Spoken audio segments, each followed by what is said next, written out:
I will then ask them 4 questions. They will have 2 minutes to answer each question, and then they will have a closing statement, and they will have 2 minutes to make a closing statement. And then these fellows in the first group will come off, and the second group will go back on. Okay? In September, we will have the state, Senate, and House representatives here in the next forum. And in October, we will have the remaining candidates for council. Okay? So put that on your calendar. All right, let's get started.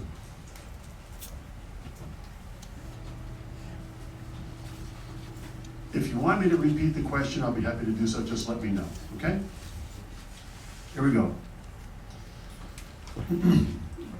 The Maui Island Plan mandates that certain levels of infrastructure must be achieved and be operational. Got the introduction. What? Introduction. They can see who you are. Okay. James Forrest. Oh, I'm sorry. Oh, I'm sorry. I skipped your introductions. Yeah. My apology. Boy, you are right on. Thank you. Okay. You can vote for her. Okay, James, start it up. All right, thank you very much. I am James Forrest, and I'm running for County Council. I live in Wailuku. I'm an attorney. I have 25 years experience. Most of that is working for nonprofits and for working as a public servant. Now, I want to make the most of my time, so I'm going to introduce myself. I'm going to distinguish myself from my opponent, and then I'm going to propose some actual solutions to the problems facing Kihei and Maui County as a whole. Now, what I'm not going to do, you're not going to hear the regular old political runaround from me. It's going to be pure truth and my opinions, so bear with me. Now, I want to start off with some good news. Kelly King will win her election and restore the progressive majority to the council. And if you want to know who I am, I'm an ally of hers.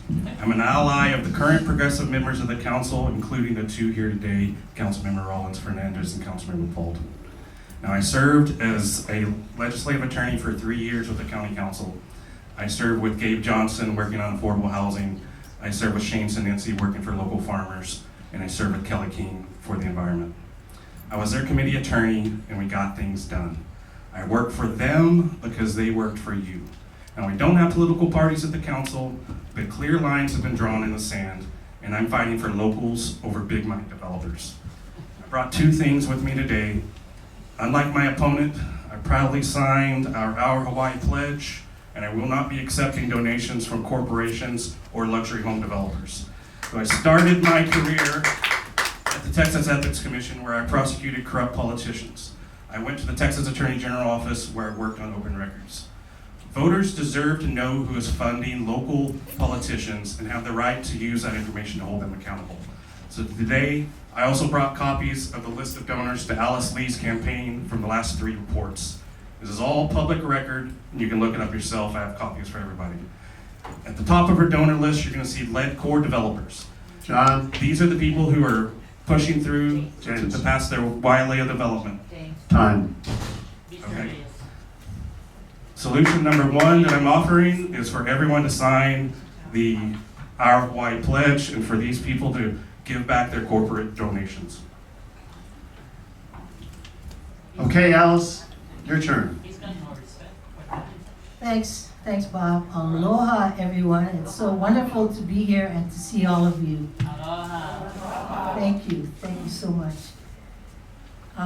I hope most of you know who I am already, but just in case, I am from Maui, went to school at St. Anthony's School, and then I graduated from Chaminade University with a degree in political science. And then over time, I acquired a license in real estate, which I never had the opportunity to activate.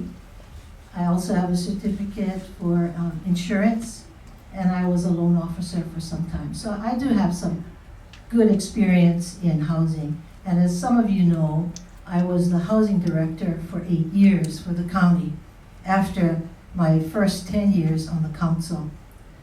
I want you to know that I'm not tied to anyone, and I certainly am not riding on anyone's coattails to win an election. I am independent, and I have a reputation for being fair, open, and straightforward. Probably too straightforward, but still straightforward. I really enjoy being on the council. All of the years that I spent in community service, with Women Helping Women, with Maui Hui Malama, with Maui United Way, the March of Dimes, many, many, many community groups. I'm deeply invested in Maui. I have deep roots. I'm so honored to be considered again to be your council member from Wailuku, Waihehe, and Waikapu. And I look forward to your questions and to having any type of discussion with you tonight and to see how I can help you with South Maui. Aloha.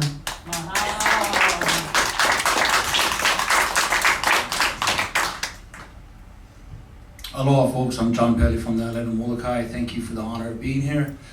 I'd like to start in 2014 and discuss two events that happened in my life that propelled me to want to serve. The first was watching my daughter graduate from Chaminade University with 2 degrees, culminating her educational career. Very proud, and some of you guys can relate to that. The second was 2 weeks later when she sat me down and said, "Dad, I'm leaving. I can't afford to be in Hawaii. I've been trying, I have a good job, but I cannot find housing. So I am steadfast a believer in trying to solve the problem of housing for our residents." You'll hear me talk about it time and time again. Maui has other issues, I agree with that. But I've watched my 2 grandkids grow up on Zoom, and I think that's unacceptable and a travesty. And a little bit about myself, I did spend a lot of time in the tourist industry, 25 years. My last 10 years were as a director of purchasing. I was director of rooms and ended up as the general manager of hotel operations. Subsequent to that, I spent 14 years as a condominium property manager. And for the last year and a half, I've been commuting back and forth, working as a consultant in government affairs, community relations, and strategic planning.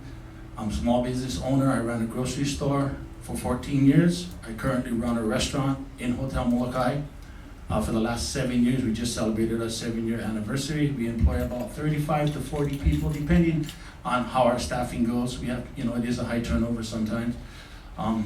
I was a Molokai Planning Commissioner from 2017 to 2023, and I do volunteer work. Right now I volunteer for Meals on Wheels. I also volunteer for Habitat for Humanity, and I volunteer at the Maui Food Bank. So thank you guys for having me.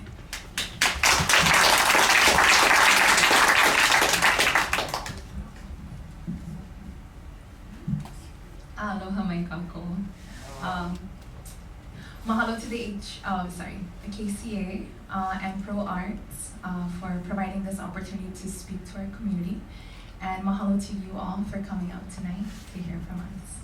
I'm Kiani Rollins Fernandez, and I would be honored to continue working for you on the Maui County Council as your council member from Molokai.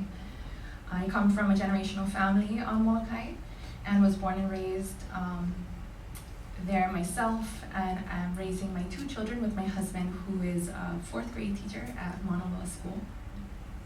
I'm a graduate of Molokai High and Intermediate School with a bachelor's degree in public relations, a master's degree in business administration, and a law degree with certificate specializing in environmental law and Native Hawaiian law. Degrees I earned in order to return home and contribute in a way that would empower our community and actively shape our future to one that we can be proud of for our kiki. I served as the council vice chair and as chair of the Budget Finance and Economic Development Committee for 4 years, and as the chair of the council's 2 temporary investigative groups on tax reform and tourism management and economic development. I'm currently chair of the Efficiency Solutions and Circular Systems Committee. I believe that education and investing in the next generation is critical in shaping our future and in diversifying our economy, which is why I spearheaded funding a paid internship program in partnership with UHMC and have hosted interns in my own council office. My priorities are to build capacity, to empower our community, and to make the government more transparent, accessible, and user-friendly, to ensure the leaders shaping our systems are our own community members that will work to establish a strong economy, food security, as well as environmental and cultural protection for our future generations. Mahalo.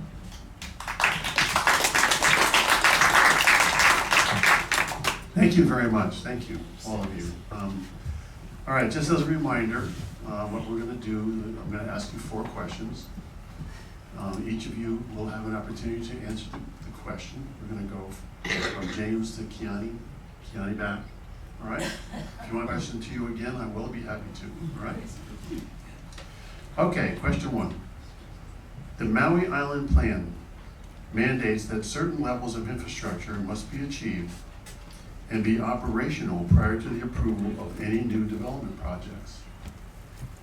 What will you do to make sure that the Maui Island Plan is followed and fully enforced? Now, for those of you who are not familiar with the Maui Island Plan, it was adopted in, I think, 2016? 2012, sorry. One of the things that it clearly provides for is the integration of land use and infrastructure planning. It's designed to avoid silos, to make sure that the Planning Commission and the Planning Department and the Council pay attention to the whole development of the island, not project by project by project. So that's what the question is about. What is your position with regard to the Maui Island Plan? We'll start with James. You did say you were going to start with Kiani because I was going to start with my introduction. You changed that up. I changed it on you, you gotta be on your Okay. feet. So, Maui Island Plan, it's similar to the problems we have with a lot of our plans. We have the Affordable Housing Comprehensive Plan, and we have the voters voted on the East Maui Water Authority. The voters also voted on the nomination boards for our committees. The problem, I will quote Mr. Lika Tai from several years ago, the problem isn't the plans, it's the people.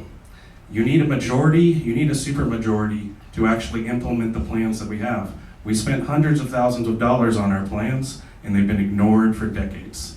And now you have the mayor trying to come up with a one-stop solution to end STRs in all the areas. It's like you can't make up for decades of ignoring our plans by just making one piece of legislation. Now, the Maui Island Plan regulates hotel industry, regulates our tourism versus our local population. Again, my opponent has been here for 16 years. Under her watch, none of that was followed. Okay, that's the change that we're talking about. Now, whenever you look at all the actions, and then it goes back to the finance reporting. It's like, why are they not making these decisions? Why are they slow rolling on the East Maui Water Authority? Same answer for all these issues. It's because they've been bought out by corporations and they're not doing the work for the people, they're doing the work for the corporations.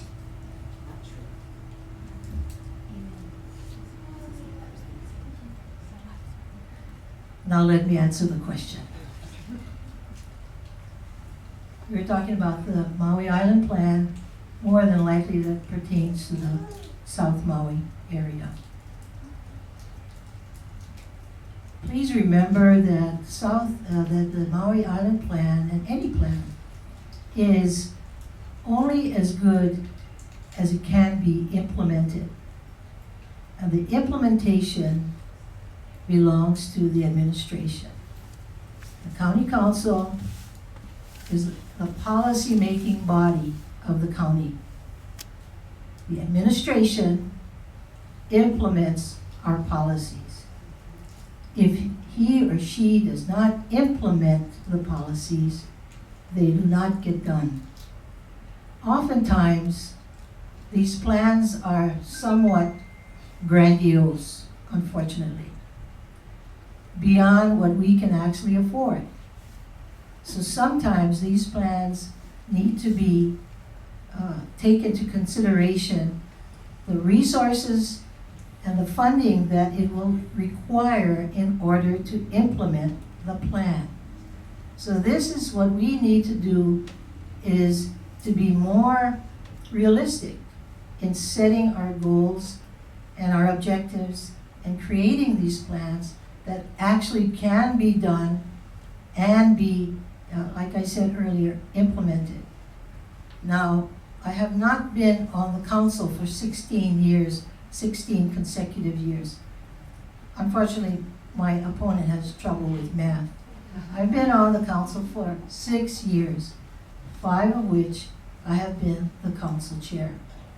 And I have been honored to have that position because people know that I will be fair to them and I will not hold back whether it's their proposals or any of their ideas on the council. Whatever comes to me goes through. And that's what our council members can count on. And if you want to be a successful council member, you have to be able to work with one another. You not always agree, but Thank you. work. Thank you. Thank you.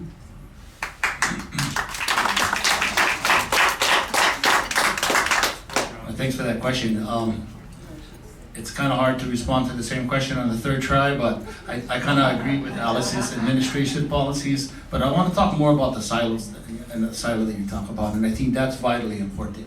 That when we're looking at projects, we got to make sure that they are not project specific. That you're looking at the totality of what we're building, because our infrastructure is finite, right? Our water is finite. We all know that. You know, the resources are finite. So I'm a housing guy, and I want to build housing, but I don't just want to build. You hear things like urban sprawl and things like that's not what I'm about. I'm about building housing to keep our residents here. And how can we create things like zoning reform to help us protect our green spaces, our agricultural lands, while providing housing and opportunities for our community. So I just, you know, like I said, it's hard to expound when they hit the nail on the head, but I just truly believe that, yeah, silos, you have to look at a totality of development and make sure we're putting it in the right place. Kihei, for example, you guys have all talked about the wetlands that were built in the booming 80s right here in Kihei and the devastation that you guys see when the rains come down from the mountains. So there's some concerns there, right, about the preparedness that we do when we do look at further projects. So I think that's important, an important point to keep in mind. Thank you.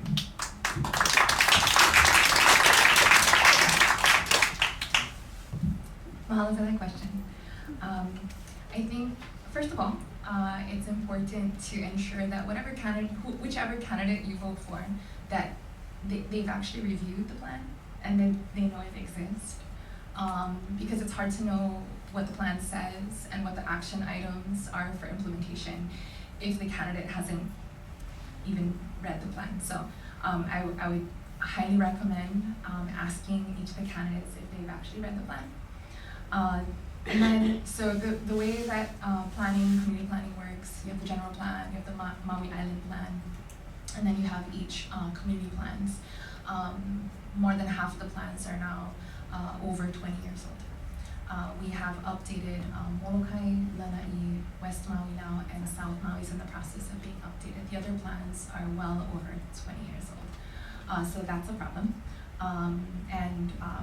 You know, with the help of Kelly King, she actually helped to spearhead funding to try to get multiple plans being worked on simultaneously, so that just the timeline of it, waiting for one plan to be completed before the next, you know, this is the result. You have plans that are over 20 years old when the county charter requires that they be updated every 10 years. As was mentioned earlier, we have the affordable housing plan. One of the problems that the affordable housing, comprehensive affordable housing plan intended to address was waiting for projects to be proposed. And so you're just waiting for people to piecemeal these things instead of looking at a plan comprehensively and understanding where it is you want certain things and following that plan instead of waiting for people to come up with their ideas and then wanting to build a wellness center in the wetlands. Oftentimes, that's what happens. What I've done in Moloka is I have a monthly town hall meeting, and then I go over the action items in our Moloka community plan, so that everyone understands and is reminded, or maybe they're hearing it for the first time, what the action items are, and then seeing the progress that we together are making on these things. And what I do in our community is I ask if folks would like to work on task force or working groups so that we can advance some of these initiatives, such as getting a new county cemetery, which is near full.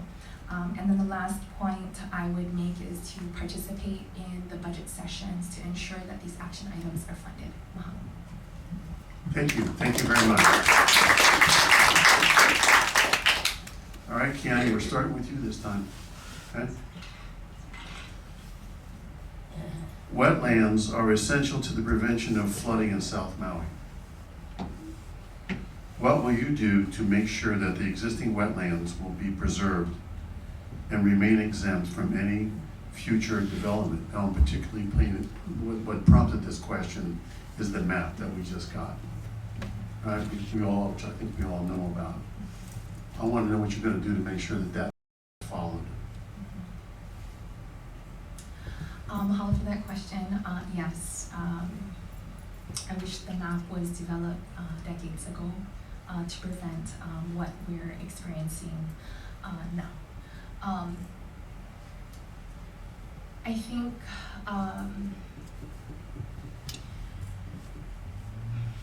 so. The wetlands overlay map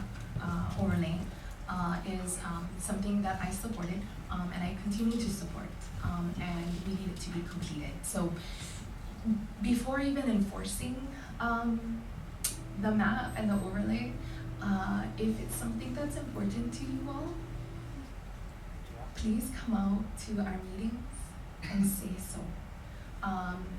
Because there are council members that don't exactly support it. So before even getting to the point of enforcing, we have to get to the point of adopting and agreeing that this is the map that we're going to, these are the areas that we're going to protect. Whether an area is a wetland or not, development on it or the plans for it doesn't change the fact that it is a wetland. If we don't learn from our mistakes in the past and stop the development in the wetlands area, then the mud floods that we're experiencing now will just be exacerbated. These are the kidneys of the Aina and of the ocean, and allowing sedimentation to continue to cover our reefs will kill our reefs. And half the oxygen we breathe come from the reefs. Mahalo.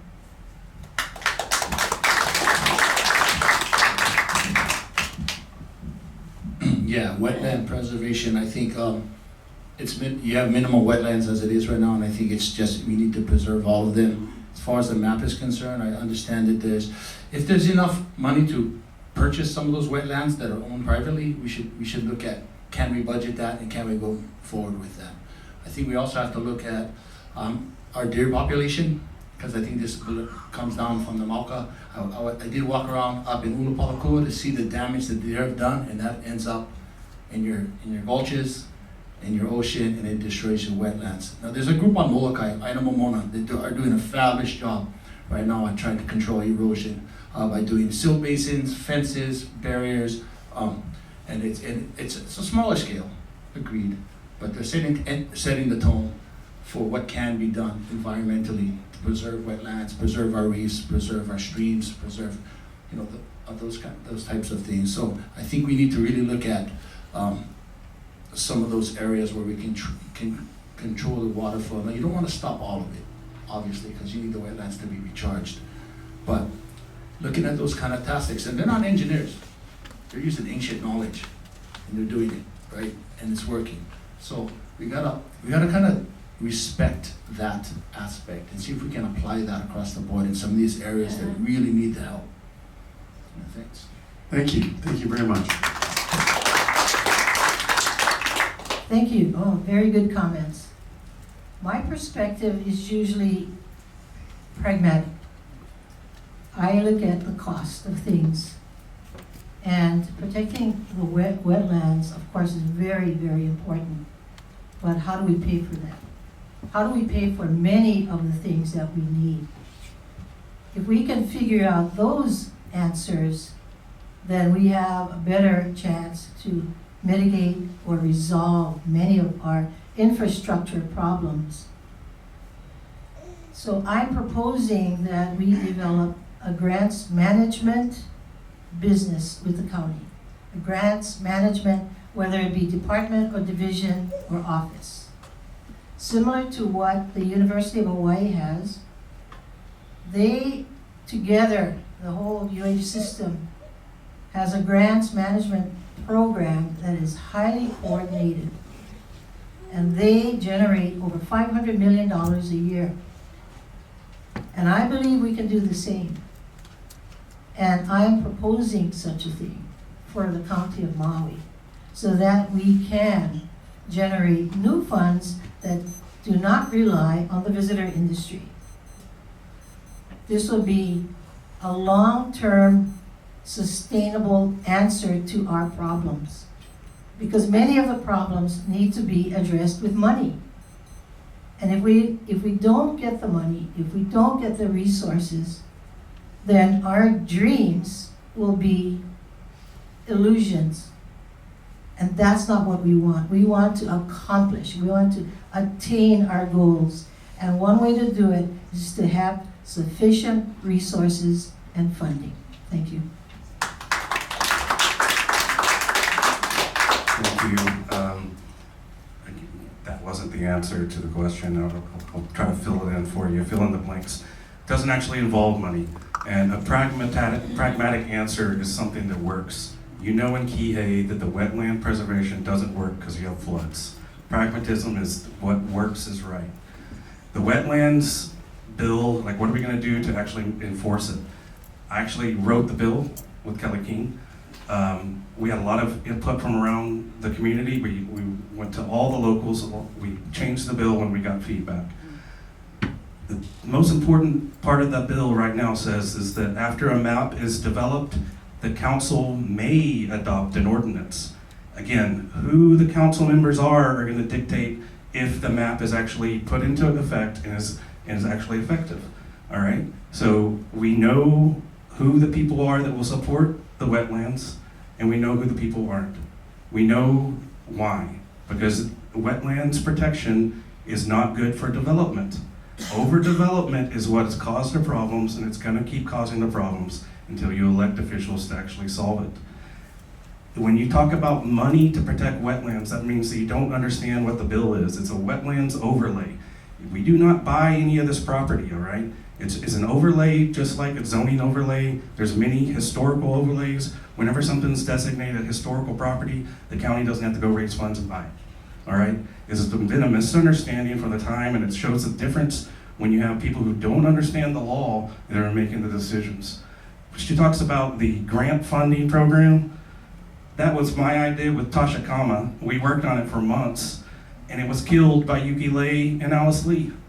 That's in the record. You can ask Tasha Kama about it. So when you talk about these answers, I started this out saying that you're not going to get nonsense political answers from me. You're going to get the truth. And the truth sometimes is hard to listen to, but if we keep doing this over and over again, we're going to get nowhere. We're going to have fires, and if we don't protect the wetlands, Kihei is going to keep being flooded. Thank you very much. Thank you. Okay, here's the big one. Ready? James, we're starting with you again. What is your position concerning the proposal to terminate the Minatoya list and eliminate short-term vacation rental units on Maui? I Okay, and I don't want to take the thunder from Pele if he wants to go first, but I'll keep going. The short-term rentals, that's a problem again. It's going back for decades of mismanagement of our islands, not following the Maui Island plan. Okay, so now the mayor has proposed a bill to do away with it all in one bill, and we all know that it's not going to work. When you look at what happened with the FEMA housing, FEMA went out and contracted a lot of houses. They actually created a system that made it worse. So they did not start by going to the west side and asking the people where they wanted to live, finding out who actually needed some housing. That's why we have empty houses that have been paid for the government for months now. Again, on the watch of Chair Lee. What is not necessary, we are not at war with the tourism industry, and we're not at war with short-term rentals, okay? Things have to be done correctly and thoughtfully. Now, we do have to get ourselves out of a mess like this, but starting by actually identifying properties on the west side that are actually appropriate for people to live in. Now, one thing that people argue about taking these things and turning them into long-term rentals is that outsiders will buy them, okay? They're gonna buy them up and they're gonna be empty homes. That's why we have to have a package bill. We have to have bills like the empty home tax. So where people don't live in your homes at least 6 months of the year and you don't actually rent it out, we're gonna tax you off the island. The Wailuku project that is getting funded and people, they're basically buying their way on the island, they would never bring that to our county because they would know that the property tax would be so high. Right now, you look on the website for these luxury home developments and they brag about being on agricultural land and they have low taxes. That's just inviting people here. It's been going on for decades. It can easily be in. This is what the powers of the county council are, the powers to raise property tax, use those for locals. And the short-term rentals, there's many solutions there. And no, I do not agree with the mayor's proposal, but I know that we have to do something.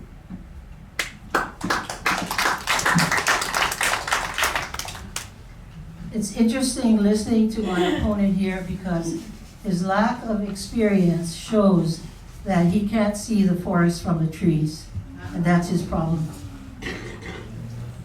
I will tell you again, very good, I will tell you again, problems require funding and resources to resolve.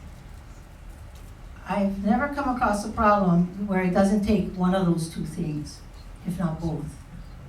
We need sufficient funding. Now, getting back to the STRs, I'm of the position that we should do this legally. We're not in a place where we can afford to invite many more lawsuits. We're already being sued by, we have 647 lawsuits pending, representing over 2,000 people over the fires. We're not in a position to be inviting thousands of more lawsuits. So we have to be careful, and we have to do things in a measured and legal way. Yes, many of us would like to see a phase out of STRs over time and legally done. And we're in the process right now of trying to get more information with a study, because what the mayor did was he came up with this sweeping legislation and now he's going to do a study. We, on the other hand, the county council, we're going to do a study first and make the hard decision later, after we get the facts. And that's the best way to make any decision, is to know the circumstances, the facts, the law, receive community input, and then make your decision. And that's how we're going to handle the STRs. Thank you.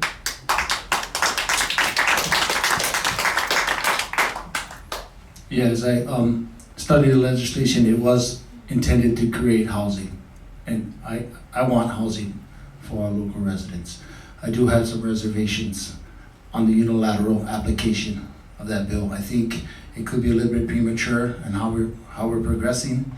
I think we should find out who needs housing and if some of those what units are applicable for that housing. Now, I shared that I was a condominium manager for 14 years, so I kind of understand condominiums. I understand how much it costs to live in a condominium. I understand reserve budgets. right? I understand assessments. I understand how much HOA fees are. So I do question if it'll be affordable. I know in the condominium unit that I managed, affordability would be about $4,000 to $5,000 if you were lucky. I don't know how affordable that is for some of our local families. I've been asking some of the realtors around the island. I think there's 160 units up for sale right now. There's been no takers. And I specifically ask, not just if local families are jumping on board and trying to secure units for them now that they're becoming available, and there hasn't been any movement on that thus far. So I think we need to take I'm afraid that there will be legal challenges and they'll be costly, and we'll end up paying for that.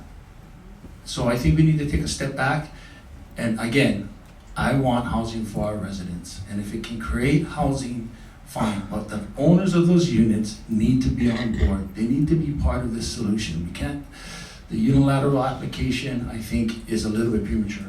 Yes, I do. Okay, thank you.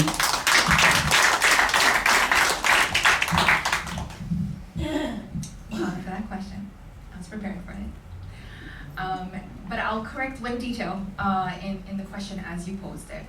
The bill proposes to phase out the TDRs that's in apartment zone only, and that's the Minnesota list as you explained, which is about half the TDRs in the county. The TDRs in hotel and resort zone would not be affected by this bill. I have consistently supported this effort since being elected to the council because I support the intended efforts of the many councils before ours that have tried several times to correct this zoning concern that has been a problem since the 70s. The objective is to reform our broken long and short-term housing system, which were further exacerbated after FEMA rents negatively impacted an already dire situation, which, as you heard from my colleague here, has artificially inflated rates because our residents cannot compete with investment properties. I feel strongly that the way to accomplish this goal is to disallow short-term rentals in apartment zoning, and then allow units or buildings that feel they should be allowed to continue this use to apply for a change in zoning. This is the cleanest way to clean up a very complicated issue. I commend Mayor Bisson for having the courage to introduce this, and I stand with the mayor and the planning commissions in supporting the bill, and we will debate the details when it does come to council. So the bill as it is won't necessarily be what passes, but I fully support it. Mahalo. Thanks, Keely. Thank you. All right, we'll start with you. What specific projects or initiatives would you undertake to protect South Maui from wildfires? Want to hear that again? Sure. What specific projects or initiatives would you undertake to protect South Maui from wildfires? Mahalo for that question. It's such an important question countywide. Specifically, you're asking South Maui. But the response I would give specifically to South Maui is the same response I would give to all of the county. And that is shifting our siloed approach in managing lands to a Ahupua'a approach. This is how it has been done Vakahiko. And it has produced abundance when managed this way. Lands don't operate in a bubble. It's all connected, as you all know, and it should be managed that way. So what we're seeing right now, what we saw in Lahaina, what we're seeing here, what we're seeing on Moloka, is the result of not properly managing our ahupua'a, not properly investing in our watersheds to ensure that all of the lands are holding on to the water instead of the runoff that we're experiencing, the mud floods and the sedimentation. Without the native plants that have evolved over centuries with this aina that maximizes aquifer recharge, then it becomes nearly impossible to prevent fires. Because what we see in the mountains, what we see in the fields, are all invasive grasses that were brought over here to feed cattle. We see too much water diversions, the streams being diverted. We need to return our waters to our streams, to return to maximizing aquifer recharge, and return to ahupua'a management.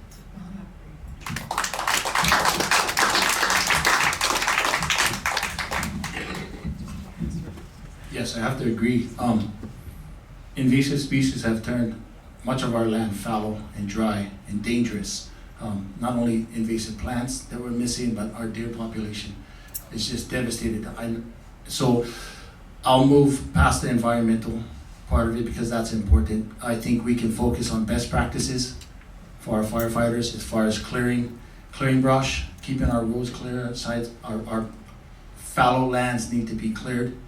I think road systems need to be looked at, emergency road systems where you can build and make sure that you have sufficient areas where you can exit and just, so people can meet and people can, it's really hard for me to talk about the roads and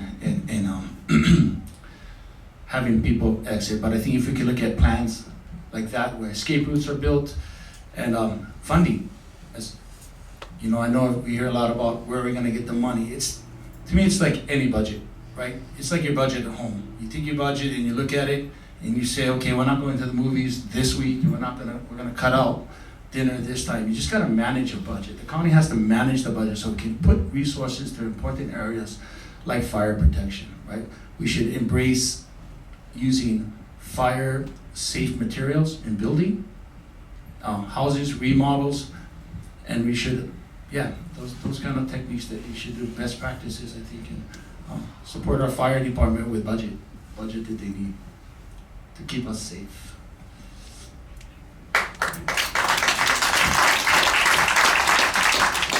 Okay, all good comments.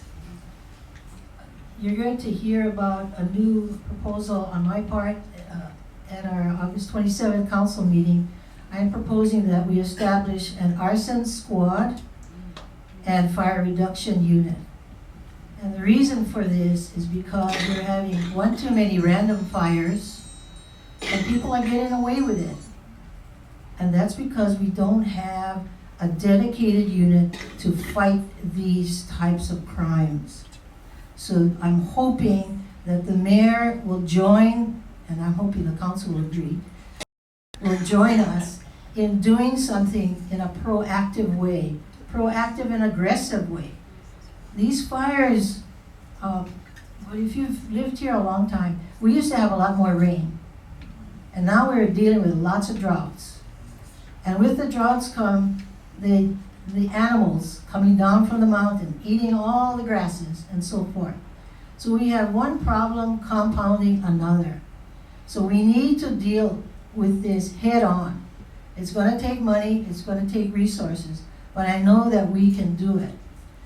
We can strengthen our penalties as far as our brush abatement program.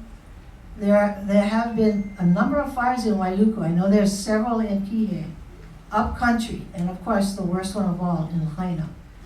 We need to work on fire prevention and as much as we can, as stridently as we can, and as quickly as we can. So this is something that's being proposed at the next council meeting, and I hope all of you show up and support it. Thank you.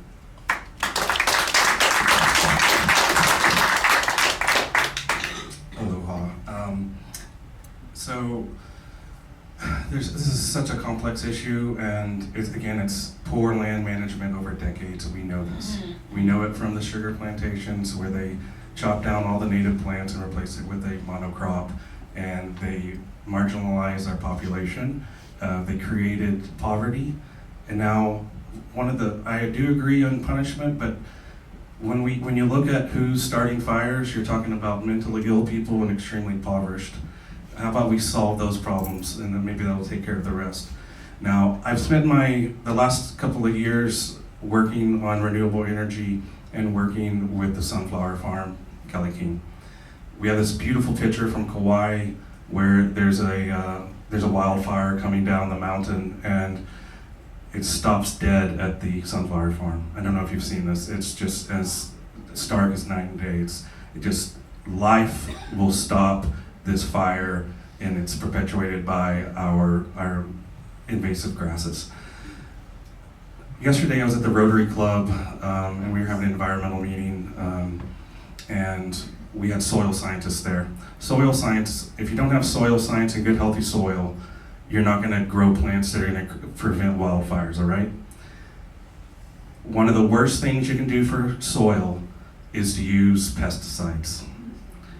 Alice Lee's last bill she proposed, one of the only bills she's proposed this session since the fire, is to repeal the ban on pesticides. She wants to have pesticide use in our county parks and our golf courses because she likes to play golf. That runs off in the ocean, kills that, but it's deadly to soil. It's gonna create a world where nothing grows but invasive species. But think about what you're doing.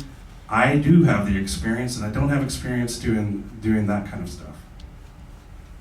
Thank you very much. Thank you.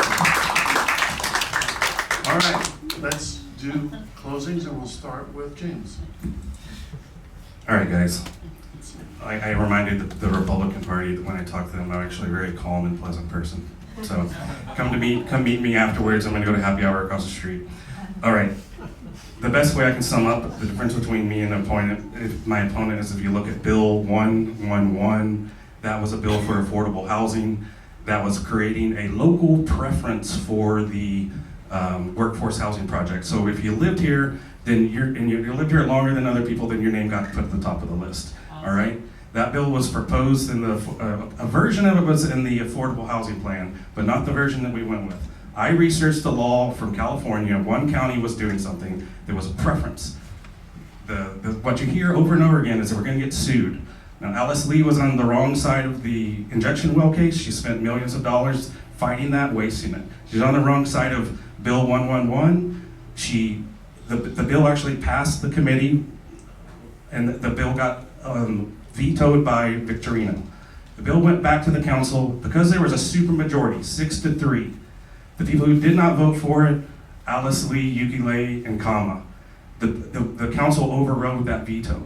That law was not challenged in court, it did not get overturned, and now Honolulu is adopting the same law. That's what I bring to the table. I know what I'm doing, and I have the legal experience to actually solve the problems. I'm not afraid of the court. I'm not afraid of big developers coming in and trying to sabotage our laws. I've fought against it in the past. I'll fight for it now. I'll fight for you guys.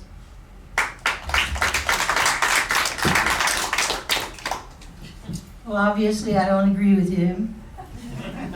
He doesn't have his information correct. And I don't want to go into the fact that he did work for us for 3 years and was not reappointed. But moving on. My boss has recommended my appointment, and you overrode that. No. Yes, they The did. council operates with 5 votes. No one person, and this is the truth, ask anybody, no one person can make decisions on his or her own self. Thank God for that. Yeah, so it takes 5. It takes 5 or more. But getting back to, let me have my turn. Huh? You had yours. And you're lying. Stop it.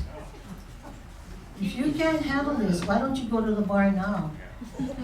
Okay, so my point is, I have been working on your behalf, and I think one of my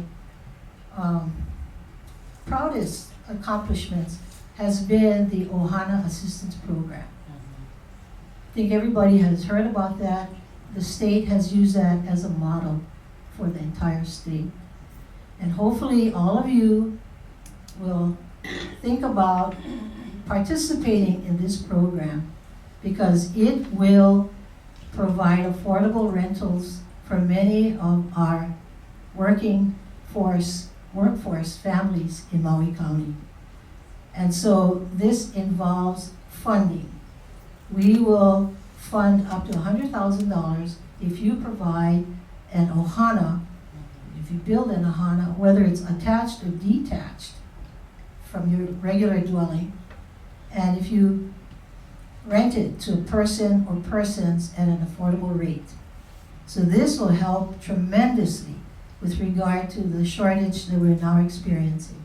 So I hope you remember that, and remember, if you have any questions, please do not hesitate to call me for the accurate answers. Thank you. Thank you, Alice.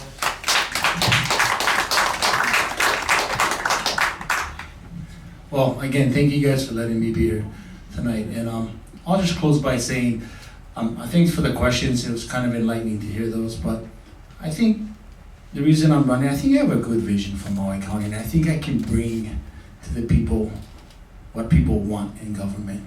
You heard me talk about housing for our local residents. It's a big deal to me. My daughter's not here, right? My family's gone. She's my only child. We're disconnected. 50% Hawaiian, gone. So it's important to me to provide housing for our residents. And I think we can do that by zoning reform that will protect the green spaces and our agricultural lands and provide housing and community services. I think we can do things like voluntary deed restrictions. We didn't get to touch on that, but I'm happy to have a conversation about it, right? To keep inventory in local hands in perpetuity. I think we can talk about things like government-led infrastructure, right? That we all depend upon for our health and safety, right? And make sure that we have capacity, ensure that we have capacity without overburdening our resources. That capacity is there not just for this generation, but the future generations. And I think if we can get better at basic things like that, we'll only get better as a county, as a whole. So thanks guys, my name's John Pele. I had a great evening, thank you.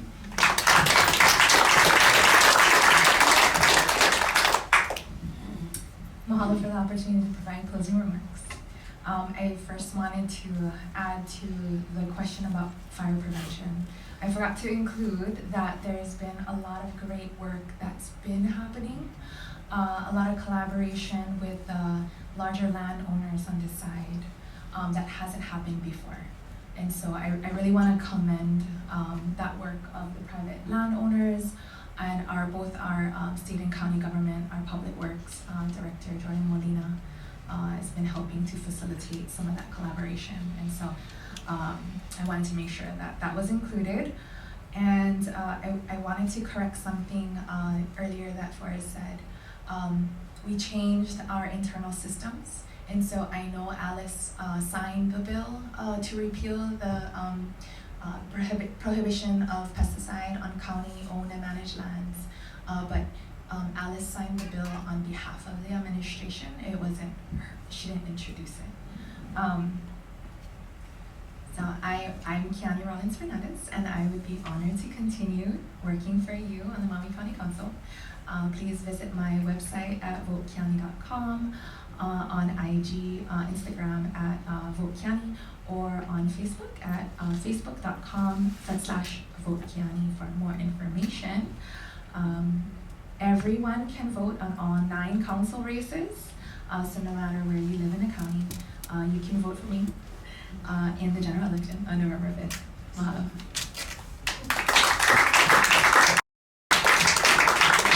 Thank you, thank you very, very much. Can we have a big round of applause for these people?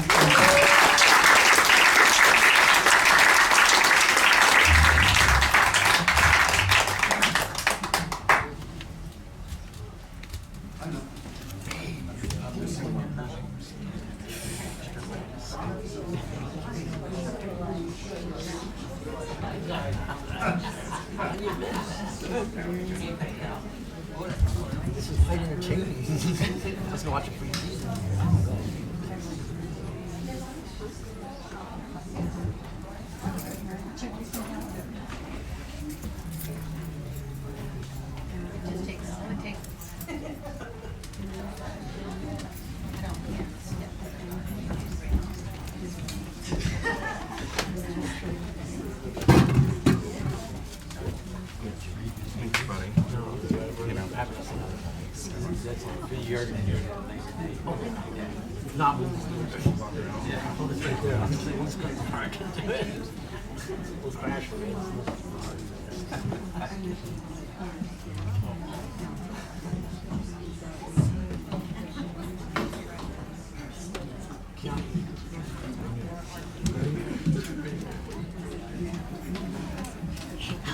ladies? Huh?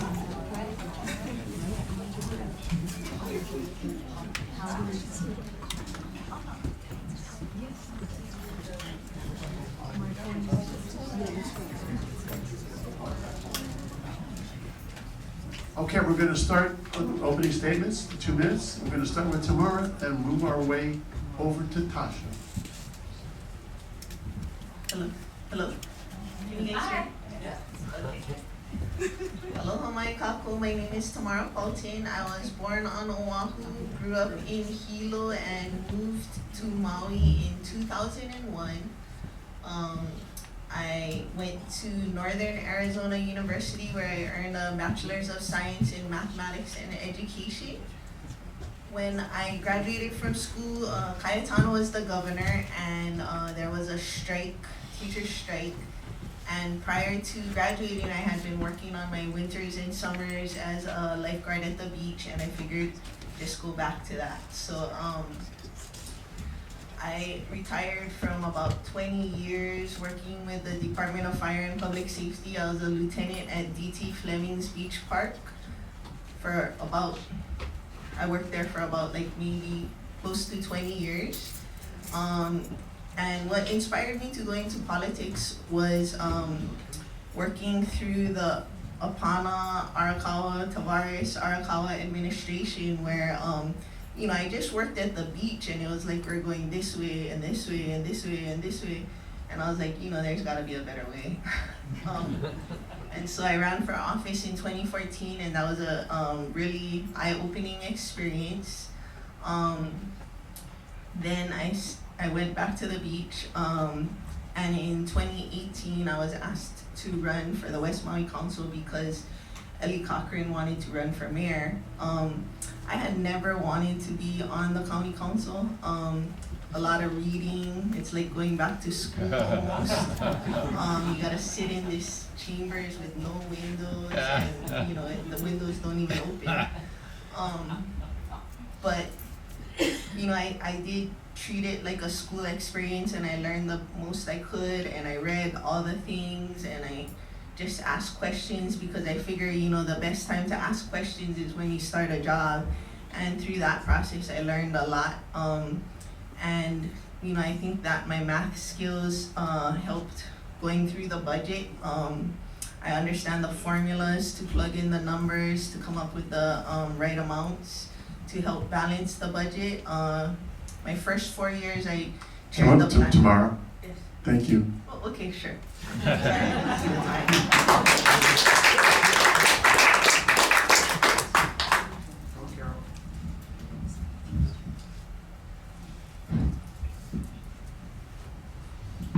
Aloha.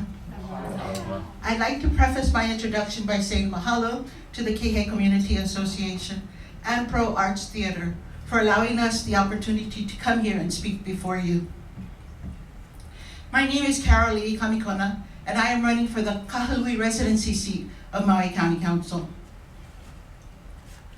I am a 22-year retired Navy veteran.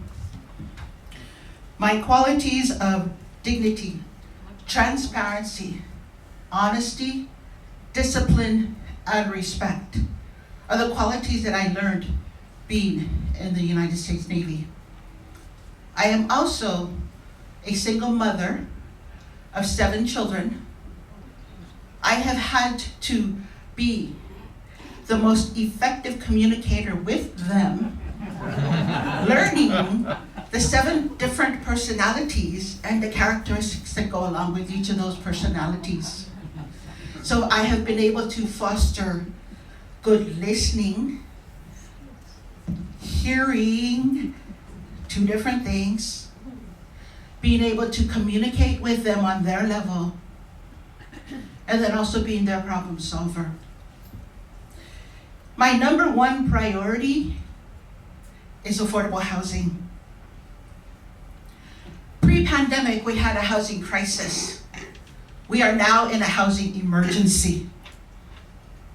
After the fires, we lost 4,000 people, 4,000 of our residents. We need them back, along with those that are still here. We need housing. That is my utmost. I want to ensure that each and every one of our families can stay home. My children can come home. 6 of them live on the continent because they can't afford to be here.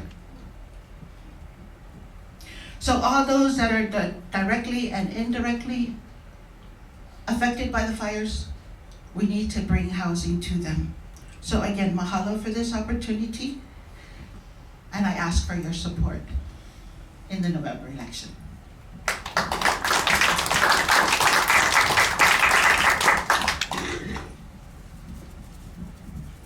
Good evening, everyone. My name is Tasha Kama, and I am the council member from the Kahului district. What I want to share with you tonight is a little bit about who I am and where I get the thoughts that I get. I am the 4th of 11 children.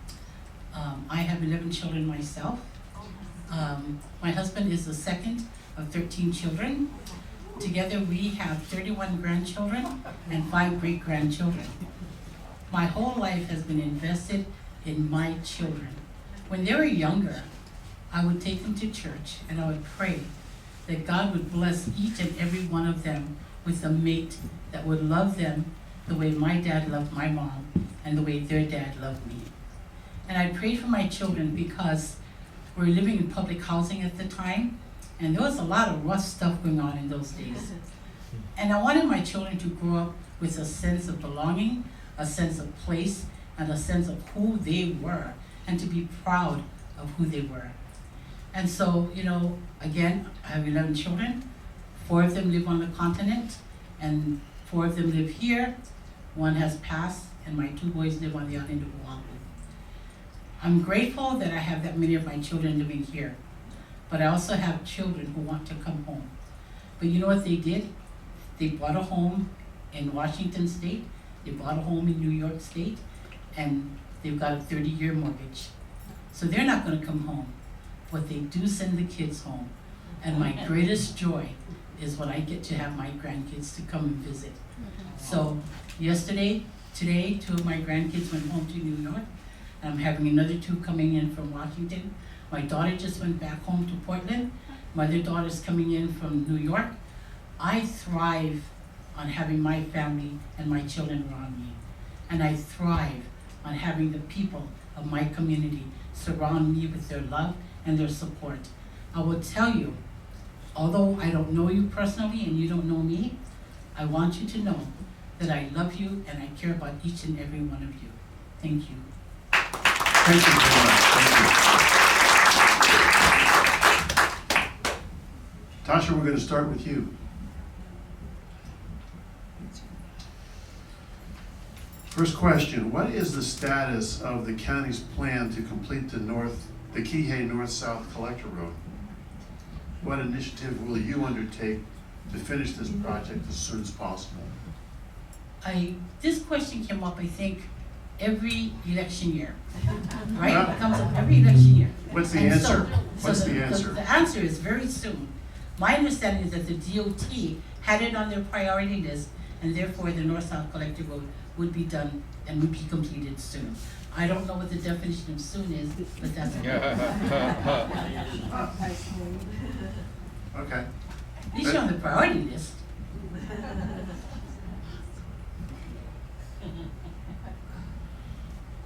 I think we want to know a date. I can get that. Go ahead. Mahalo, Bob, for that question. With regards to the North-South Collector Road, as Auntie Tasha stated, it has been, and that has been on the minds of South Kihei residents for many years. What needs to be done is it needs to bring back an updated analysis report on what is going to be needed. Need to talk to each of the stakeholders that are involved in the project and then come up with a solution that will work for the community, because it is a community that needs a second road You know South Kihei Road's gonna be underwater in about 5 years, rough guess, I'm thinking. So you need another road to help offset the traffic that is on Pi'ilani Highway. Thank you. Thank you. Thank you for the question. My understanding is the holdup with the north-south collector road is that the property owners that line where that corridor will be do not want to give up easements to make the road, and so you know it's an arduous process to try and if we're not the county is not successful in a friendly acquisition, negotiating a price and buying out the owner, the only other option would be to eminent domain each parcel as it goes along, and that would be under the jurisdiction of Public Works.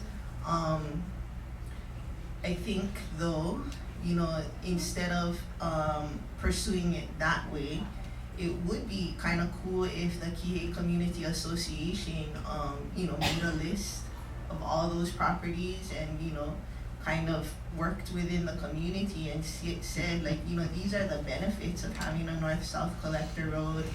We're willing to pay fair market value, and then we'll all have this, you know, escape route, another road to ease up traffic and things like that, because, you know, the county doesn't have very many engineers. We're really short staffed, where there's like 700 vacancies, and part of what is going on right now is Public Works is heavily involved in the rebuild of Lahaina, where they will also have to eminent domain some frontages in the mill camp area where half of the people passed away. And over there, people still don't want to give up their land, but we're having a survey, like whether they want a 24-foot road width, 28, 32, 42, and we're gonna talk about it. And maybe the same thing can be done in Kihei with this group and identify the routes. I think one half of the route is more Garins than the other half of the route, but the situation is property owners don't want to give up any of their parcel, and so that's what's holding up the situation. Okay. Thank you, Tamara. Thank you very much.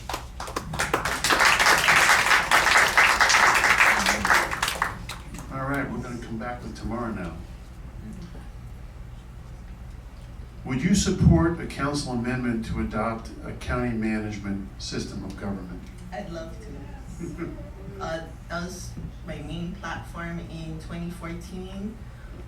We did put it on the charter early on, I believe, in the first probably 2020 election charter amendment, and it didn't pass. And I think part of it is because it was pretty complicated.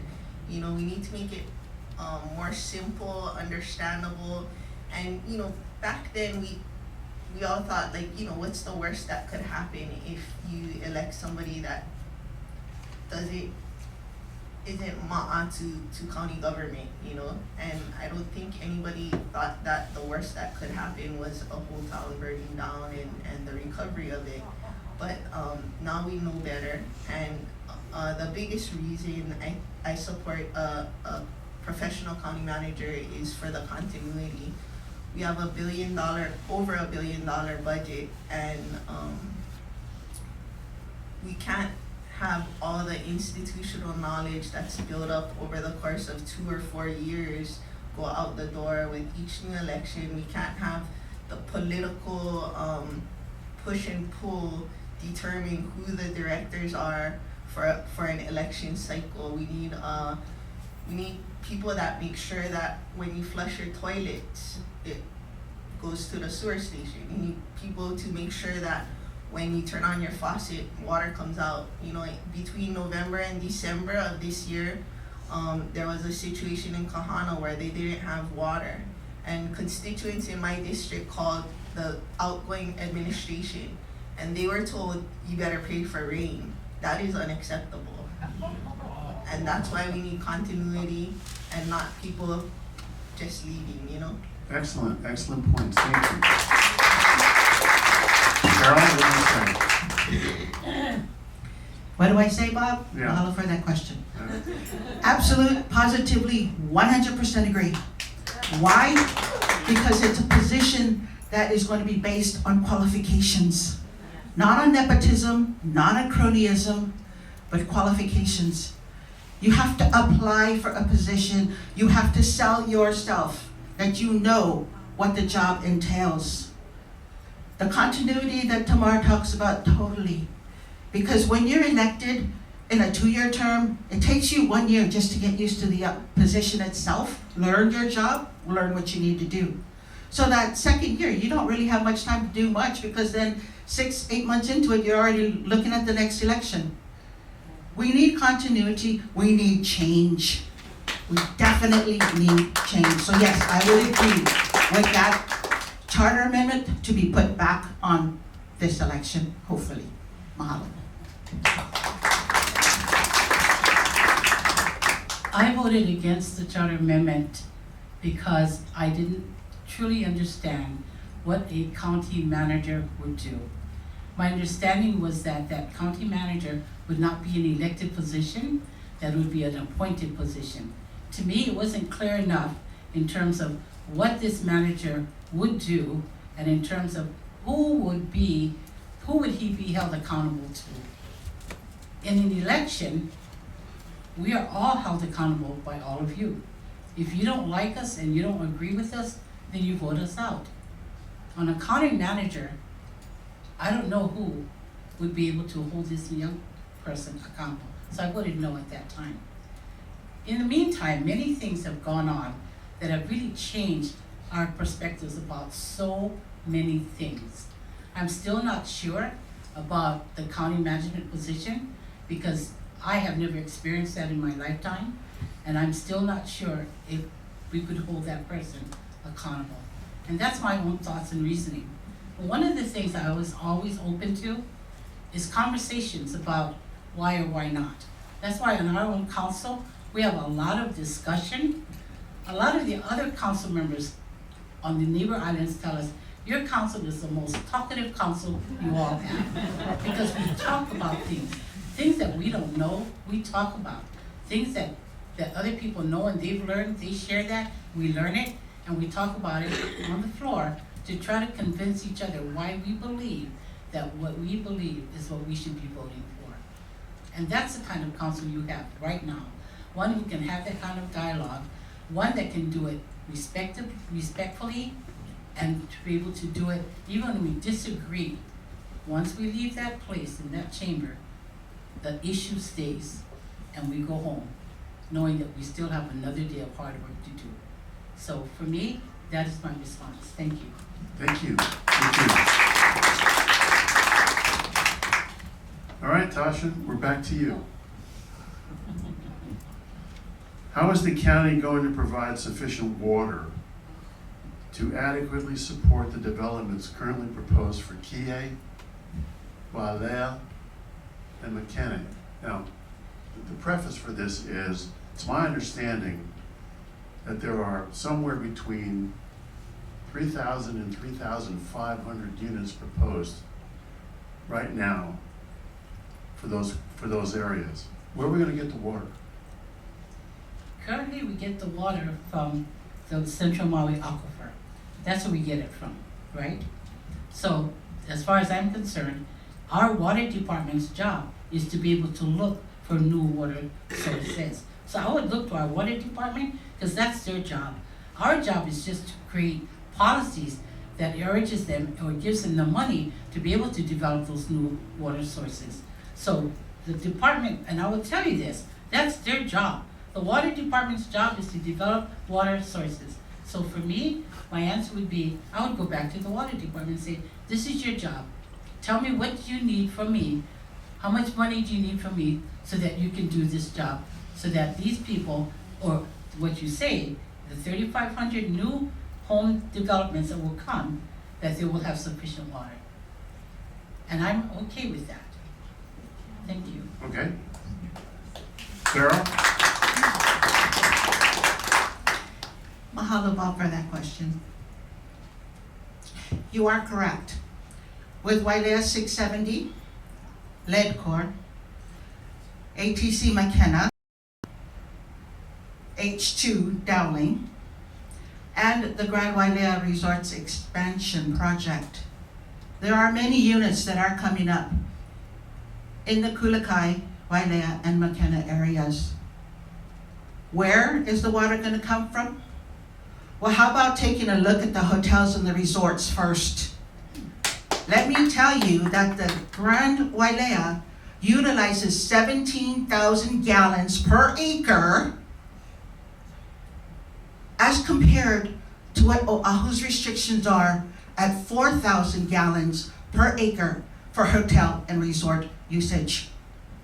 So County Council can implement a bill that states limit water usage.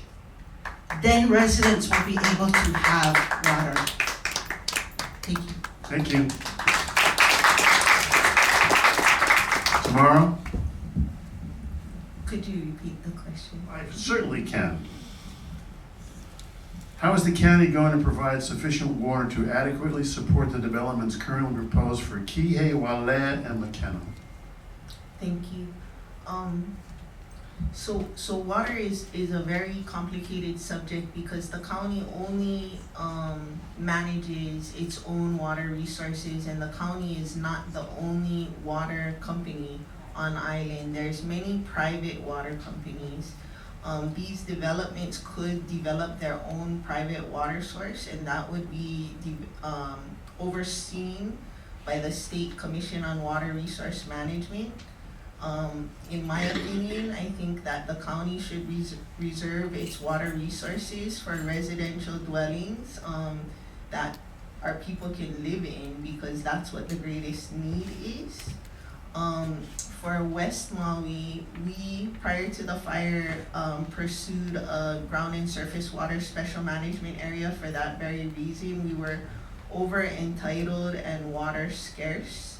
But then when the fire happened, that kind of shifted the focus. And so today in Member Uuhajin's committee, I proposed legislation for the Hawaii State Association of Counties as well as the Maui County Legislative Package to reform CWRM to try and take the politics out of it and focus. But beyond that, the county really needs to stop looking at wastewater as water that gets wasted and start a distribution system so that potable water isn't being used for non-potable uses. The issue with that is I have 15 seconds and it's kind of expensive and it takes engineers and design, so it's not a near-term solution. Thank you. Thank you. Okay, last question. And we're going to go tomorrow, okay? You heard this one before. You're lucky to get it again. What is your position concerning the proposal to terminate the Minatoya list and eliminate short-term vacation rentals on Maui? Thank you for the question. I propose that if we pass the legislation, it needs to be done in the most legally defensible way that's possible, which means no exceptions. And what has passed the muster in other jurisdictions is a 3 to 5 year phase out. I feel that a 3 to 5 year phase out will give us a chance to look at the properties on an individual basis, because this Minatoya list is a non-conforming apartment zone district and it comes up every few years. So I think the properties that we say, like, you know, the ones that are in the resort districts, Kapalua, Ka'anapali, Wailea, McKenna, and so on and so forth, we should entertain an application for change in zoning. That's what I heard from a lot of the testifiers, is that they want to know their neighbors. They want tourists to stay in the resort areas. On the shoreline, I'm open to change in zoning. What I would like to see as a precursor is a managed retreat plan. I drove over here like some others maybe on a high tide, full moon high tide, 1 to 3 foot south swell, Pauhana traffic. Almost got barreled in my car, you know? So, sea level rise is going on, and I think that, you know, if a property is gonna take the steps to not leave the county holding the bag as sea level rise occurs, I'm more likely to change to hotel zoning, because oceanfront is mainly where the tourists like to stay, and has more expenses. There's other properties that are more suited for residential living, and we're at the point in time where we need to kind of tone down the commodification of housing and look at it as shelter. Thank you. Thank you very much. Carol? Thank you, Bob. I'm gonna preface my response by saying, some of us will agree and some of us will disagree. And the reason why I say this, I think all of us will agree we need a long-term goal for housing. A place where our families can live safely and our children can play. Where our ohana will thrive in their neighborhoods. The mayor's bill as it is written, I agree converting all units in the residential zone be used for residential purposes. Not all. I mean, I know there's something like 3,700 here in Kahului, and there's like 2,300 on the west side. Utilizing part of the Minatoya list would increase our housing stock. But the bill wasn't written for affordable housing. It was written for our housing stock. What's gonna affect affordable housing is a comprehensive affordable housing plan. That is what needs to be instituted. That was studied and reported almost 5 years ago, saying that we needed 5,000 units by 2025. Well, with the exacerbation of the fires and our housing emergency that we're in now, we probably need at least 15 to 20,000 units to bring all our people home and to keep those that are here. So the mayor and the council actually need to enforce the law on the non-conforming usage. Council passed a law in 1989 prohibiting short-term usage in residential zones. But because they were already built, they were allowed to stay. That was the legacy usage. So I do agree that we need to take those in the residential zone and keep it residential. So mahalo.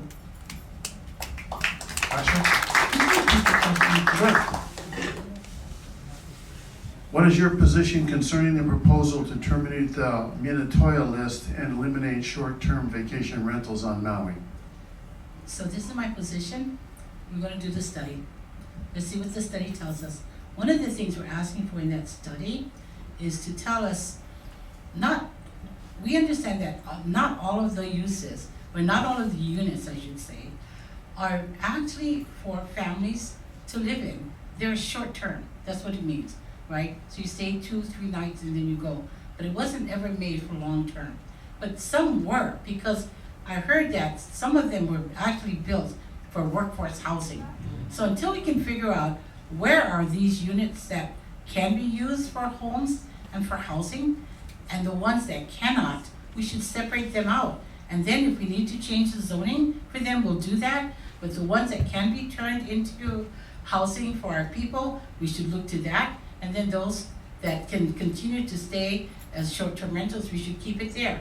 But that's what that study is supposed to tell us, so that we know how long it's gonna take for us to be able to, if not to do a total ban, but to do a phase out, so that we still have room for our local people, we still have room for some of the visitors who wanna come, and that there's a win-win. I wanna look for a win-win. I don't want these things to divide our community, because that's what they do. We don't like the tourists coming here, so we got people who like and don't like tourists, but it's here to stay. but why can't we work together on things that help to build all of us up and not tear us down? So thank you. Well, thank you. Thank you. All right, ladies, let's go to closings, and we'll start with Tamara. Thank you. I guess I'll complete my introduction. You knew the time, you know, come on. Thank you. So I'm married to my husband, George Vieira. We have 2 kids. They both go to school at Lahaina Intermediate School. They're in the immersion program. My husband's a former U.S. Marine, and he's been working at Napilikai Beach Resort for like 42 years or something. He started out in housekeeping. The last few years, he's moved over to landscaping. Let's see. I spend all my time at meetings nowadays. We have the Wednesday night community meeting. We just had 6 focus group meetings on Mill Camp and the rebuild over there. And yeah, I'm in it for the long haul. This is the 4th of 5 possible consecutive terms that I'm running for, and I feel like I see a light at the end of the tunnel, and I'm committed to giving my all till that end, and then I'll go to Disneyland. Thank you. Very good.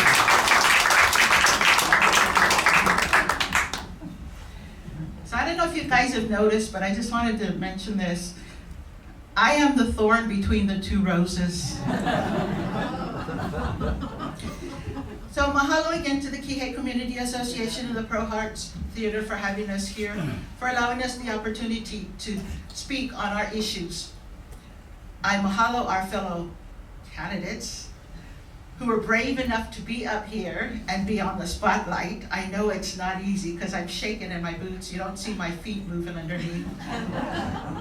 But I especially would like to thank each and every one of you for taking the time to be here, to come and listen to what we have to say so that you can take the opportunity to be a part of the voting process and civic engagement. So thank you. Thank you so much for being here.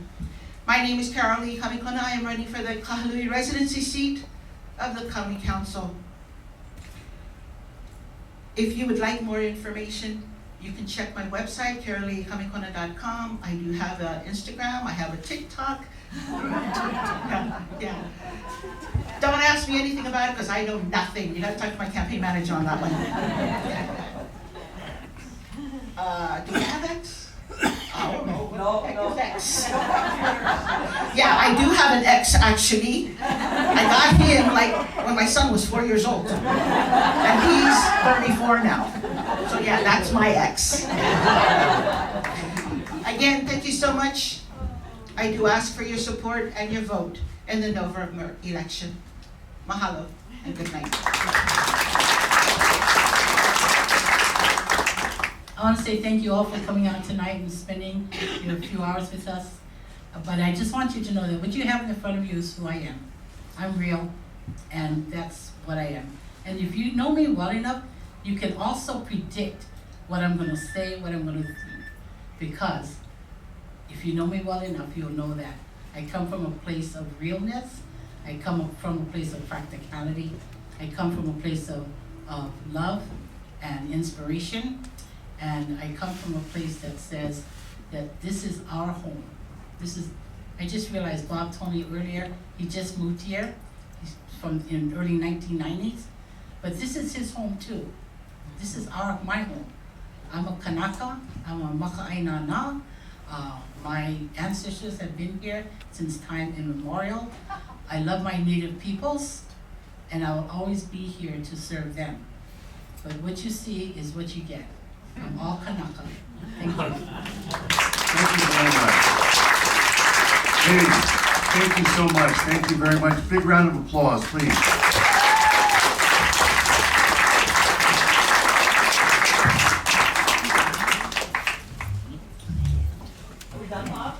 Good job.